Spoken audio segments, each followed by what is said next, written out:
don't overcomplicate it. The stuff we're talking about here, everybody wants to come in and tell you they got a black box. They don't. When you ask somebody, how does it work? And they say, well, we've got an algorithm, run. Because if they can't explain what they're doing, you're not going to understand what they're doing, right? So what I'm trying to say is understand two things, right?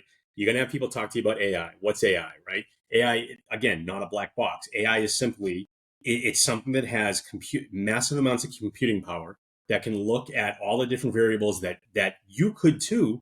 But the problem for you is that AI can do it in about a second, and it'll take you about 45 years to come up with the same number of variables that AI could. So that's the first thing. So it can help you with decisioning. But the second thing is the data itself isn't hugely complicated. What we're talking about with Todd here is somebody walks into your dealership, we can tell you what they can afford. It's that simple. Would that help you sell cars? Yes or no? Yes. Okay. Hurry up and sign up for QoreAI because they're going to help you do that. Yeah, listen, I as Brian says, like AI just gives you the power to have tables of billions of lines and instantly see patterns and correlations that humans just can't recognize. And it does it at a speed that is unbelievably fast. And because retail lives in a faster cycle, you need that. And I think for dealers, as Brian says, like forget all AI, forget all of this. If you look at the 20, 30, 50,000 people you sold cars to, if I could tell you which ones are back in market today, is that valuable to you? If I could tell you the ones that are back in market today and what they can afford and most likely what they will buy, is that valuable to you? If I could look at your inbound leads and tell you which ones are real buyers, again, what most likely they will buy within reason and what they can afford, will you be able to close more leads because of that? I can't answer those questions. You as the dealer answers those questions, right? And if you can answer them in a way that you go, yeah, that makes all the sense in the world, then forget the tech.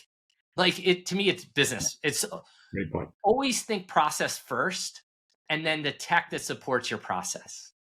Do not go finding tech and adapt your processes to the tech. You will fail. Because to me, your processes are always the most important. Because and a good example, when I first consulted, did a ton around CRM back, I know this will date me, 2000-ish. Dealers always ask, they're like, well, who has the best follow-up program, Todd? Just put that follow-up program in my CRM.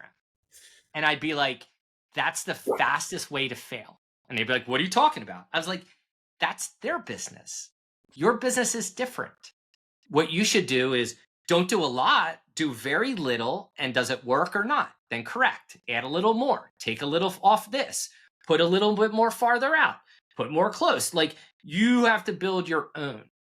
And that's what people don't want to do in our business. They want the, genie lamp comes out, give me my wish, selling 300 cars a month, boom, I'm done. Yeah. But the reality is the smart dealer takes the road that it's built off their process. They're now leveraging tech to accelerate their processes.